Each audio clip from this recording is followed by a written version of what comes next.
Vocabulary series के part 6 के साथ आप सबको सलाम। इससे पहले हम 5 पार्ट कर चुके हैं। मुझे उम्मीद है कि आपने वो पढ़ लिए होंगे, याद कर लिए होंगे, मेमोराइज़ कर लिए होंगे और आपकी लफ्ज़ों के साथ गुर्बत और आशनाई बढ़ती जा रही होगी। आज हम पार्ट 6 करेंगे। इसमें चंद अल्फाज पढ़ेंगे और उनको समझने की कोशिश करेंगे। पहला लफ्ज़ है जी ऑब्जेक्ट। ऑब्जेक्ट कहते हैं ABJECT।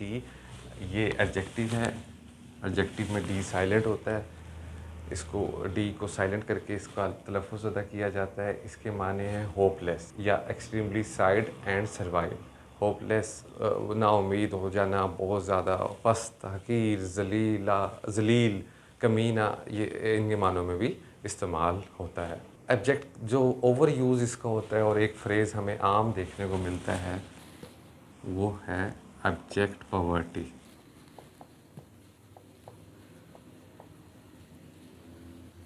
ऑब्जेक्ट पॉवर्टी का मतलब होता है, ऑब्जेक्ट का मतलब पस्त और पॉवर्टी का मतलब गुर्बत। सेकंड लफ्ज़ है जी एब्निगेट। ABNEGATE। एब्निगेट वर्ब है। वर्ब का हमेशा माने टू से शुरू होगा। To deny oneself things, to reject, to renounce. Renounce RENOUNCE, ये भी यही इसके भी यही एब्निगेट के माने हैं। एब्निगेट का उर्दू में अगर तर्जमा करें तो इसका उर्दू में तर्जमा बनता है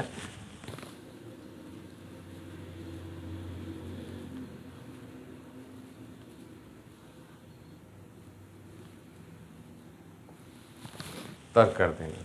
एस्थेटिक्स ASCETICS एस्थेटिक्स कहते हैं जाहिद को, परहेजगार को, या जो इज्तनाब करता हो, जिसने चीज़ें तर्क कर दी हों।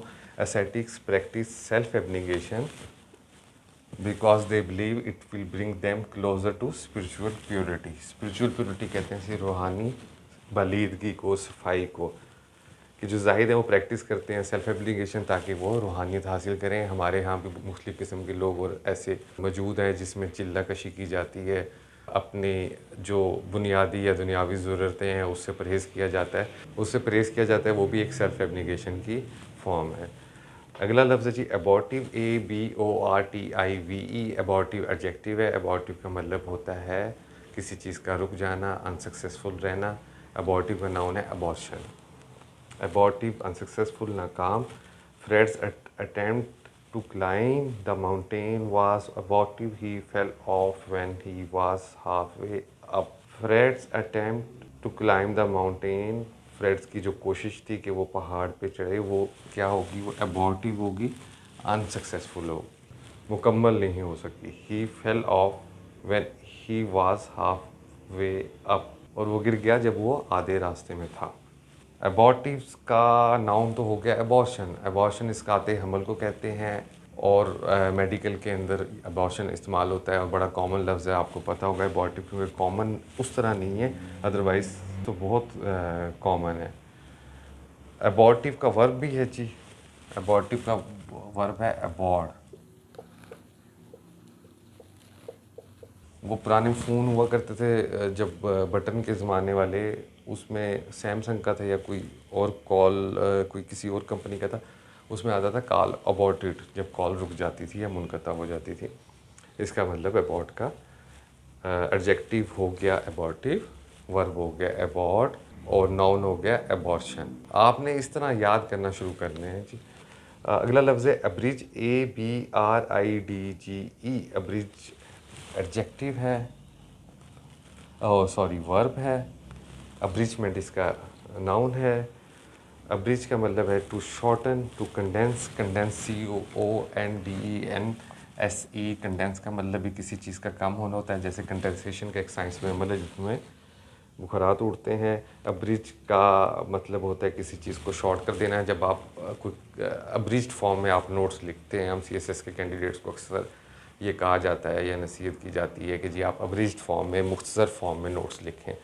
तो एक अब्रिज की मिसाल ये होगी, किसी किताब की समरी बनाना भी एक अब्रिजमेंट है, अब्रिज्ड फॉर्म है। इसका हम मज़ीद एक सेंटेंस पढ़ते हैं। द थॉटफुल, देखें जी, the thoughtful editor, noun or adjective. The thoughtful editor had abridged the massive book by removing the boring parts, यानी उसमें से बोरिंग पार्ट्स निकाल दिए गए हैं। नेक्स्ट वर्ड है जी एब्जॉल्व, ABSOLVE। एब्जॉल्व का मतलब होता है टू फॉरगिव और free from blame, to free from sin, to free from obligation, OBLIGATION। Obligation आपने अक्सर सुना होगा। ऑब्लिगेशन का मतलब होता है जिम्मेदारी। दोबारा सुन लें जी। एब्जॉल्व का मतलब है टू फॉरगिव और फ्री फ्रॉम ब्लेम। ये लफ्ज़ चर्च के हवाले से बड़ा इस्तेमाल होता है और शायद इसका ओरिजिन भी चर्च से है, मुझे मुकम्मल यकीन नहीं, लेकिन ज़्यादातर ये लफ्ज़ जहाँ लिटरेचर में इस्तेमाल हुआ वो ये ऐसे हुआ कि चर्च के अंदर जिस वक्त क्रिश्चियंस जाते हैं तो एक खिड़की बनी होती है जिसमें वो अपने फादर से बात करके अपने गुनाहों की माफ़ी तलाफ़ी करते हैं। एक अच्छा कॉन्सेप्ट है। एब्जॉल्व का मतलब ये होता है कि जिस वक्त कोई शख्स जाता है उससे कोई गुनाह हो गया, उससे कोई गुनाह सरजद हो गया, तो वो जाके चर्च में कन्फेशन कर लेता है। Confession, CONFESSION। कन्फेशन का मतलब है इकरार जुर्म। The priest absolved the sinner who had come to church to confess his sin। एक तो इसका मतलब चर्च के हवाले से भी इस्तेमाल होता है। एब्जॉल्व का मतलब ऐसे भी होता है कि जी आप प्राइम मिनिस्टर किसी को उसकी जिम्मेदारियों से absolve him of his responsibilities. Urdu में इसके लिए एक बड़ा अच्छा सा लफ्ज़ है।